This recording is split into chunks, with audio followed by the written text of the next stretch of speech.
ఒక pharmaceutical company 10,000 టాబ్లెట్స్ని produce చేస్తుంది అనుకుందాం. క్వాలిటీ కంట్రోల్ టెస్ట్ చేయడానికి మనం ఈ 10,000 మొత్తం టాబ్లెట్స్ని తీసుకొని టెస్ట్ చేయడం కదా. దీంట్లో నుంచి కొన్ని టాబ్లెట్స్ని తీసుకుంటాం. అంటే సపోజ్ 10 టాబ్లెట్స్ అనుకుందాం. ఈ 10 టాబ్లెట్స్ అనేది శాంపిల్ మనకి. ఈ 10,000 పాపులేషన్. ఈ శాంపిల్ రాంగా కరెక్టా అని చెప్పి చెక్ చేయడానికి యూజ్ చేసేదాన్ని హైపోథిసిస్ అని అంటాం. దీంట్లో ఈ వచ్చిన ఎర్రర్స్ని టైప్ 1 టైప్ 2 ఎర్రర్స్ లాగా మనం డివైడ్ చేసుకున్నాం. అవేంటివి అలాగే స్టాండర్డ్ ఎర్రర్ ఆఫ్ మీన్, ఈ టాపిక్స్ అన్ని ఈరోజు వీడియోలో మనం కవర్ చేద్దాం. ఫస్ట్ టాపిక్ శాంపిల్ తెలవాలంటే పాపులేషన్ తెలియాలి. పాపులేషన్ అంటే all the members of group. అంటే సపోజ్ ఒక క్లాస్లో స్టూడెంట్స్ ఉన్నారనుకోండి, ఈచ్ స్టూడెంట్ ఇంక్లూడ్ అవుతాడు. ప్రతి స్టూడెంట్ని మనం పాపులేషన్ అంటాం. ఈ ఒక్కొక్క స్టూడెంట్ అందరూ కలిస్తేనే పాపులేషన్. సపోజ్ ఒక ఫార్మాస్యూటికల్ కంపెనీ 10,000 టాబ్లెట్స్ని ప్రొడ్యూస్ చేస్తుంది అనుకోండి. ఈ 10,000 టాబ్లెట్స్ అన్నిటినీ కలిపి మనం పాపులేషన్ అని అంటాం. వాట్ ఈజ్ శాంపిల్ అంటే ఈ పాపులేషన్లో నుంచి మనం కొన్ని సెలెక్టెడ్ టాబ్లెట్స్ని తీసుకుంటున్నాం అనుకో టెస్టింగ్ కోసం, అది శాంపిల్. ఇది క్లాస్ ఉంది కదా, ఈ క్లాస్లో నుంచి ఒక ఇద్దరు ముగ్గురిని టాపర్స్ని తీసుకున్నాం.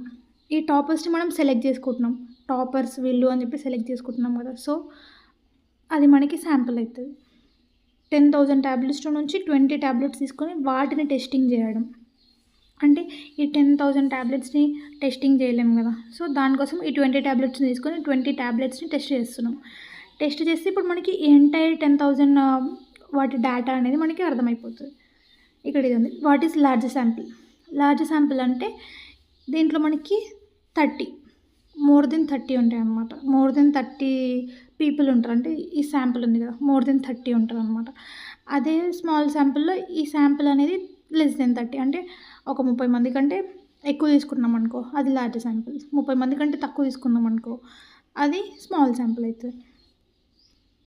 మనం ఏదైతే లార్జ్ శాంపిల్ కోసం యూజ్ చేస్తున్నామో దాన్ని మనం లార్జ్ శాంపిల్ టెస్ట్ అంటాం. ఏ టెస్ట్ అయితే మనం స్మాల్ దానికోసం యూజ్ చేస్తే అది స్మాల్ శాంపిల్ టెస్ట్. హైపోథిసిస్ అంటే ఇది ఒక టైప్ ఆఫ్ అజంప్షన్ అనమాట. అజంప్షన్ అంటే నువ్వు ఊహించుకుంటున్నావు. సపోజ్ మన క్లాస్లోకి ఒక కొత్త టీచర్ వచ్చింది అంటే ఇప్పుడు నేను ఊహించుకుంటున్నా, ఆమె మంచిగా చెప్తుందేమో అని అనుకుంటున్నా. ఇది ఊహ కదా, నేను అంటే అనుకుంటున్నా. జస్ట్ ఆమె చెయ్యలేదు, జస్ట్ నేను అనుకుంటున్నా మంచిగా చెప్తుందేమో అని చెప్పి. సో ఇది మనకి హైపోథిసిస్. ఈ హైపోథిసిస్ కరెక్టా రాంగా అని చెప్పి మనం ప్రూవ్ చేయాలి అని అంటే ఫుల్ పాపులేషన్ని, అంటే ఈ టీచర్ ఎక్స్ప్లెనేషన్ ఎలా ఉంది అని చెప్పి మనం కంప్లీట్గా దాన్ని అబ్జర్వ్ చేస్తేనే ఓకే ఈమె చెప్పేది మనకు అర్థమవుతుంది, ఈమె బాగా చెప్తుంది అని చెప్పి మనం అప్పుడు ఫైండ్ అవుట్ చేయొచ్చు.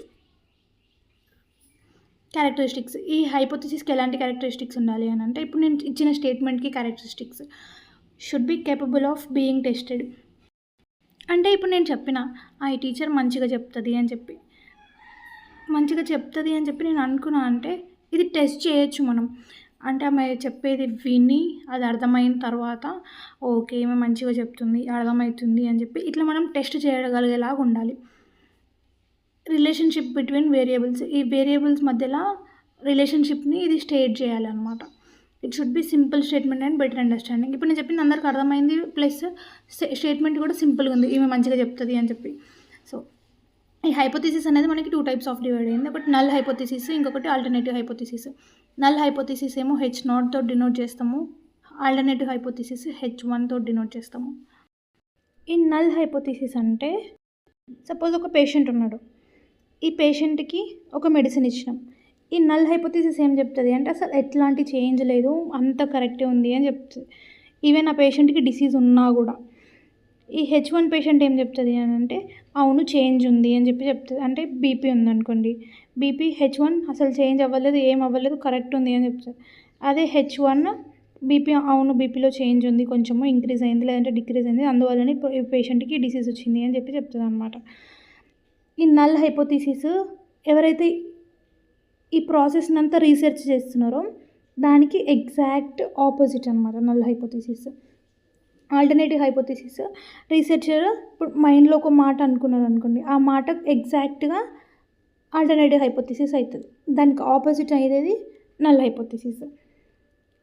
ఇదే example, increase in number of cancer patients is not due to increase in the pollution. ఈ నల్ హైపోథిసిస్ ఏం చెప్తుంది అంటే పొల్యూషన్ ఇంక్రీజ్ అవ్వడం క్యాన్సర్ పేషెంట్స్ ఇంక్రీజ్ అవ్వట్లేదు అని చెప్పి చెప్తుంది. అదే ఆల్టర్నేటివ్ హైపోథిసిస్ అవును పొల్యూషన్ ఇంక్రీజ్ అవ్వడం వల్లనే క్యాన్సర్ పేషెంట్స్ ఇంక్రీజ్ అవుతున్నారు. మొత్తం బేసికల్గా ఏంటంటే నల్ హైపోథిసిస్ అంటే వాట్ ఎగ్జాక్ట్గా రీసెర్చర్ అనుకున్నది దానికి ఆపోజిట్. అదే ఆల్టర్నేటివ్ హైపోథిసిస్ రీసెర్చర్ ఏది అనుకుంటాడో అది. అంటే ఇప్పుడు ఇందాక నేను చెప్పిన ఎగ్జాంపుల్, టీచర్ మంచిగా చెప్తుంది అని చెప్పి నేను అనుకున్నా కదా, నేను అనుకున్నది కరెక్ట్ అయింది, సో అది ఆల్టర్నేటివ్ హైపోథిసిస్. నేను అనుకున్నది ఎగ్జాక్ట్ రాంగ్ అని చెప్పేది నల్ హైపోథిసిస్. నల్ హైపోథిసిస్ అనేది ట్రూ అవుతుంది అంటిల్ నువ్వు దాన్ని ప్రూవ్ చేసేదాకా, ఫాల్స్ అని ప్రూవ్ చేసేదాకా. యాక్చువల్గా అయితే అది కరెక్ట్, నువ్వు దాన్ని ప్రూవ్ చేయాలన్నమాట. రాంగ్ అని చెప్పి నువ్వు ప్రూవ్ చేయాలి. హైపోథిసిస్ టెస్టింగ్ అంటే ఒక కంపెనీ సపోజ్ వాళ్ళు క్లెయిమ్ చేస్తున్నారు ఏమని, వాళ్ళ ఒక ట్యాబ్లెట్ 500 mg ఉంది అని చెప్పి. అదే నల్ హైపోథిసిస్ ఏం చెప్తుంది అంటే అవును ఆ ట్యాబ్లెట్ 500 mg ఉంది కరెక్టే అని చెప్తుంది. అదే ఆల్టర్నేటివ్ హైపోథిసిస్ ఏం చెప్తుంది అని అంటే లేదు 500 mg లేదు అని చెప్తుంది. ఇప్పుడు మనం ఏం చేస్తాము అంటే ఒక సిగ్నిఫికెంట్ లెవెల్ని సెట్ చేస్తాం. అంటే యూజువల్గా ఇది 0.05 సెట్ చేస్తాం. అంటే మనం 5% రిస్క్ని యాక్సెప్ట్ చేస్తున్నాము అని చెప్పి. అంటే సపోజ్ మనం ఒక 100 టైమ్స్ని టెస్ట్ చేసినాం అనుకో, సో దాంట్లో 5 times మేబీ రాంగ్ అవుతుండొచ్చు అని చెప్పి ముందే మనం యాక్సెప్ట్ చేస్తున్నాం, అంటే సిగ్నిఫికెంట్ని సెట్ చేస్తున్నాం. దాని తర్వాత పాపులేషన్ మొత్తం టెస్ట్ చేయడానికి మనకు వీలవ్వదు కాబట్టి కొంతమందిని, అంటే పాపులేషన్ మొత్తం చేయడానికి వీలవ్వదు కాబట్టి కొంతమందిని, అంటే శాంపిల్ కదా, శాంపిల్ అంటే 25 పీపుల్ని తీసుకుంటున్నాం. 25 పీపుల్ని తీసుకొని మీన్ ఎంత 480, పాపులేషన్ స్టాండర్డ్ డీవియేషన్ 40, ఎన్ 25. సో ఈ నెంబర్స్ అన్నీ తీసుకొని పోయి ఈ ఫార్ములాలో సబ్మిట్ చేస్తాం. అప్పుడు ఇక్కడ నాకు ఎంత వచ్చింది, -2.50 వచ్చింది. ఇక్కడ మనకి ఒక వాల్యూ వచ్చింది కదా, ఈ వాల్యూ అనేది పీ వాల్యూ కంటే తక్కువ ఉంటే H0ని రిజెక్ట్ చేయాలి, ఎక్కువ ఉంటే యాక్సెప్ట్ చేయాలి. 2.50 ఉంది కదా, తక్కువ ఉంది కదా, సో తక్కువ ఉంటే మనం H0ని రిజెక్ట్ చేస్తున్నాం. ఇక్కడ మనం డెసిజన్ తీసుకున్నాం, అంటే ఇందాక ఇక్కడ మనం కన్ఫ్యూజ్ అయినాం కూడా ఎందుకు రిస్క్ తీసుకోవడము అని చెప్పేసి, ఇక్కడ మనం తీసేసుకున్నాం, రిజెక్ట్ అయిపోయింది. పీ వాల్యూ కంటే తక్కువ ఉంది కాబట్టి మనం H0ని రిజెక్ట్ చేసినాం. ఇప్పుడు H1 అనేది కరెక్ట్, మన ఆల్టర్నేటివ్ హైపోథిసిస్ అనేది కరెక్ట్. ఈ పీ వాల్యూ అంటే ఏంటిది, పీ వాల్యూ ఎక్కువ ఉంటే తక్కువ ఉంటే అని చెప్పి తీసుకున్నాం. కాకపోతే వాట్ ఈస్ పీ వాల్యూ అంటే స్ట్రెంత్ ఆఫ్ ఎవిడెన్స్ని మెజర్ చేయడానికి యూజ్ చేసే ఇది ఒక టైప్ ఆఫ్ టూల్ అనమాట. ఈ పీ వాల్యూ అనేది ఎక్కువ తక్కువ దీన్ని బట్టి మనం డెసిషన్ తీసుకుంటాం. సింపుల్ ఏం లేదు, ఒక కంపెనీ ఒక స్టేట్మెంట్ ఇచ్చింది, అది నల్ హైపోథిసిస్ ఏమో కరెక్ట్ అని చెప్పింది, ఆల్టర్నేటివ్ హైపోథిసిస్ ఏమో రాంగ్ అని చెప్పింది. దీనికోసం మనం ప్రూవ్ చేయడానికి ఒక సిగ్నిఫికెంట్ని సెట్ చేసుకున్నాం. అంటే 100% మనం టెస్ట్ చేసి దాంట్లో 5 times రాంగ్ అవుతుండొచ్చు అని చెప్పి మనం దాన్ని యాక్సెప్ట్ చేస్తున్నాం. యాక్సెప్ట్ చేసిన తర్వాత ఈ 25 ట్యాబ్లెట్స్ తీసుకొని 25 ట్యాబ్లెట్స్ మొత్తం శాంపిల్ మీన్ ఎంత 480, పాపులేషన్ స్టాండర్డ్ డీవియేషన్ 40 mg. అంటే ఈ టీ టెస్ట్, జీ టెస్ట్ ఇలాంటివి మనకి నెక్స్ట్ లెక్చర్లో చూద్దాం ఇలాంటివి. సో ఈ ఫార్ములాలో వేసుకున్నాం. ఈ ఫార్ములాలో వేసుకుంటే మనకు సమ్ వాల్యూ వచ్చింది. ఈ సమ్ వాల్యూ అనేది పీ కంటే ఎక్కువ ఉందా తక్కువ ఉందా దీన్ని బట్టి తక్కువ ఉంటేనేమో రిజెక్ట్ చేయాలి H0ని, ఎక్కువ ఉంటేనేమో యాక్సెప్ట్ చేయాలి H0ని. ఈ పీ వాల్యూ ఏంటిదంటే ఇది ఒక టైప్ ఆఫ్ ఎవిడెన్స్ అనమాట మనకి, అంతే. నెక్స్ట్ టాపిక్ శాంప్లింగ్ అంటే మనం పాపులేషన్లో నుంచి శాంపిల్ని తీసే ప్రాసెస్ ఉంటుంది, ఈ ప్రాసెస్ని మనం శాంప్లింగ్ అని అంటాం. ఈ శాంపిల్ మనం తీసే శాంపిల్ ఎట్లుండాలి అంటే ఈ ఎంటైర్ పాపులేషన్ని రిప్రజెంట్ చేయాలి, అంటే సఫిషియెంట్ సైజ్లో ఉండాలి. అంటే పాపులేషన్ ఇప్పుడు మనం 10,000 ట్యాబ్లెట్స్ ఉన్నాయి, 10,000 ట్యాబ్లెట్స్ని తీసుకొని మనం టెస్ట్ చేయలేం కదా, సో 10 ట్యాబ్లెట్స్ తీసుకుంటాం, ఇది సఫిషియెంట్ కదా, సో ఇట్లా సఫిషియెంట్గా ఉండాలి. మనం శాంపిల్ని తీసుకుంటాం కదా, ఈ శాంపిల్ అనేది మొత్తం పాపులేషన్ని రిప్రజెంట్ చేసేలాగా ఉండాలి. ఇక్కడ ఎగ్జాంపుల్ ఏంది, బై చెకింగ్. ఇప్పుడు మనం ఏం చేస్తాము, సపోజ్ డిమార్ట్కి వెళ్ళినప్పుడు కొన్ని రైస్ బియ్యం చేతిలో హ్యాండ్లో తీసుకొని ఓకే ఇది బాగుంది అని చెప్పి తీసుకొని వెళ్ళిపోతాం, బాగాలేకపోతే బాగాలేదు అని చెప్పి వదిలేస్తాం. అంటే ఇక్కడ మనం డిసైడ్ చేస్తున్నాం కొన్ని మనం చేతిలో తీసుకున్న కొన్ని బియ్యంతో ఆ ఎంటైర్ దాంట్లో ఉన్న బియ్యంని మొత్తం మనం డిసైడ్ చేస్తున్నాం. ఇది శాంపిల్, కొంచెం శాంపిల్ని యూజ్ చేసి మొత్తం పాపులేషన్ని మనం డిసైడ్ చేస్తున్నాం. ఇది ఎసెన్స్ ఆఫ్ శాంప్లింగ్.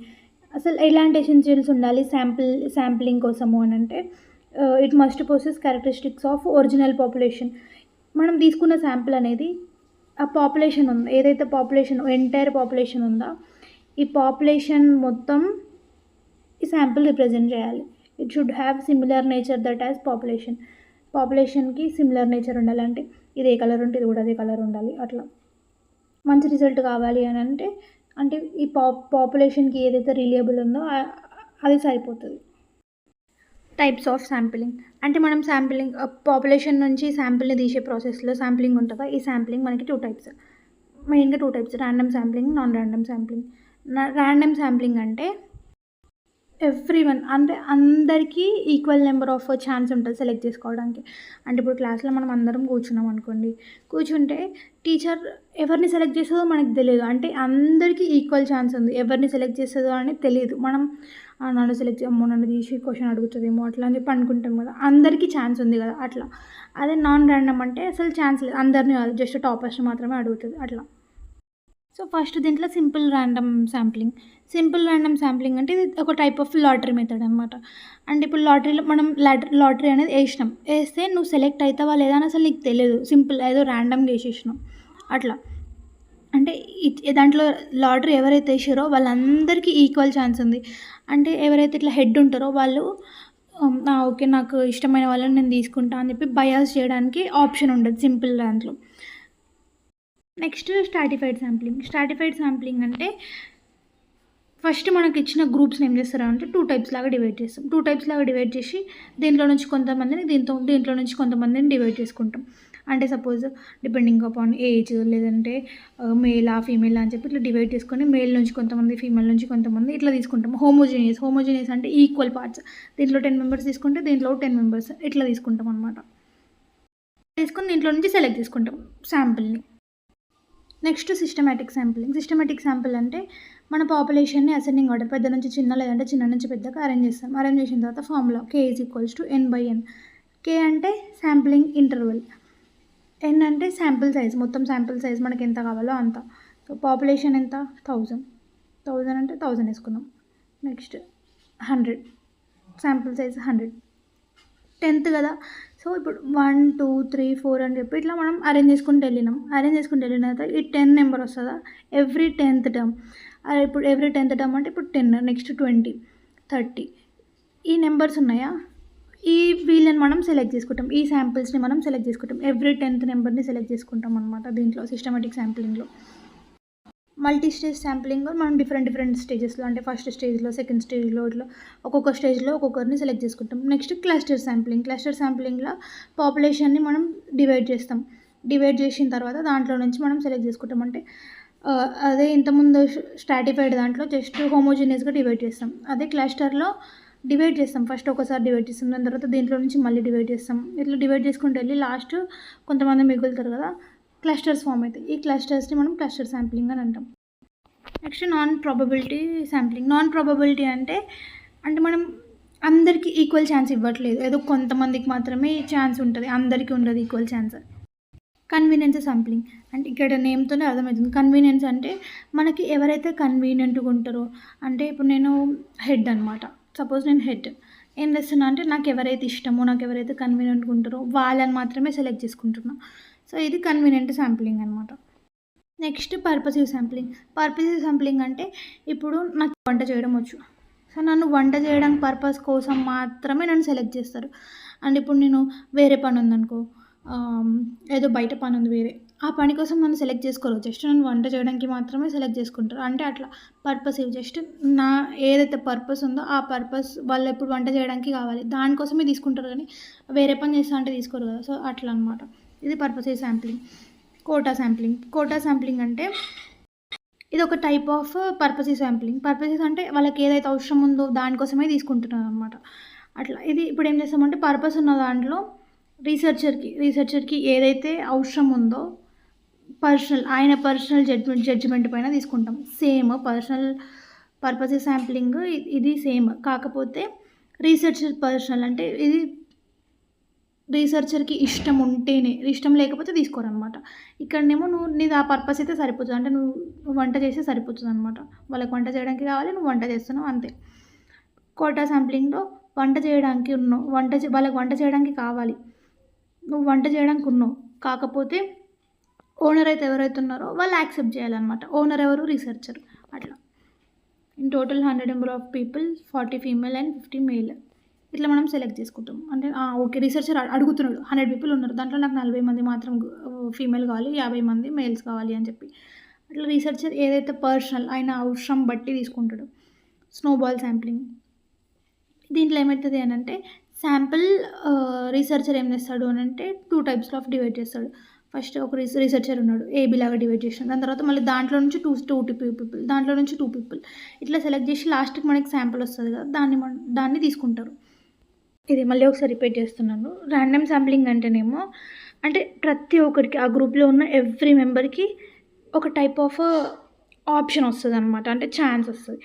అదే నాన్ ర్యాండమ్ మెథడ్లో అసలు ఛాన్స్ రాదు, అట్లా ఛాన్స్ ఉండదు. సింపుల్ ర్యాండమ్ మెథడ్లో అందరికీ ప్రతి ఒక్కరికి ఈక్వల్ ఛాన్సెస్, అంటే ఇప్పుడు టైప్ ఆఫ్ లాటరీ మెథడ్ అనమాట. స్ట్రాటిఫైడ్ దాంట్లోనేమో ఈ పాపులేషన్ని మనం 2 టైప్స్ లాగా డివైడ్ చేస్తాం. 2 టైప్స్ ఆఫ్ డివైడ్ చేసి దీంట్లో నుంచి కొంతమందిని సెలెక్ట్ చేసుకుంటాం. సిస్టమిక్ శాంపులింగ్లోనేమో మనం అసెండింగ్ ఇచ్చిన పాపులేషన్ని అసెండింగ్ ఆర్డర్ లేదంటే డిసెండింగ్ ఆర్డర్లో సెలెక్ట్ చేసుకొని ఈచ్ అంటే every 10th person every 15th person ఇట్లా సెలెక్ట్ చేసుకొని తీసుకుంటాం. మల్టీ స్టేజ్ శాంప్లింగ్లో డిఫరెంట్ స్టేజెస్లో ఫస్ట్ స్టేజ్లో కొంతమందిని, సెకండ్ స్టేజ్లో కొంతమందిని, అంటే ఇది ఇంటర్వ్యూ ప్రాసెస్ టైప్ అనమాట. అంటే ఫస్ట్ స్టేజ్లో కొంతమంది ఎలిమినేట్ చేస్తారు, సెకండ్ స్టేజ్లో కొంతమంది చేస్తారు కదా, సేమ్. క్లస్టర్ శాంప్లింగ్లో కూడా సేమ్ సబ్ డివైడ్ చేసేసి దాంట్లో నుంచి మనం శాంపిల్ని తీసుకుంటాం. వీటిలో అసలు అందరికీ ఈ ఛాన్స్ ఉంటుంది, మొత్తం అందరి పీపుల్ సెలెక్ట్ అయ్యే ఛాన్సెస్ ఉంటాయి. కానీ నాన్ ర్యాండమ్ మెథడ్లో అసలు అట్లాంటి ఛాన్స్ ఉండదు. కన్వీనియన్స్ శాంప్లింగ్ అంటే రీసెర్చర్కి కన్వీనియంట్గా, అంటే ఆయనకు అవసరం ఉంటే, ఆయనకి ఇప్పుడు నువ్వు ఆ వర్క్ చేస్తావు అని చెప్పి ఆయనకి కన్వీనియంట్గా అనిపిస్తే, ఆయనకి కన్వీనియంట్గా ఉంది అనుకో అప్పుడు నేను తీసుకుంటాడు.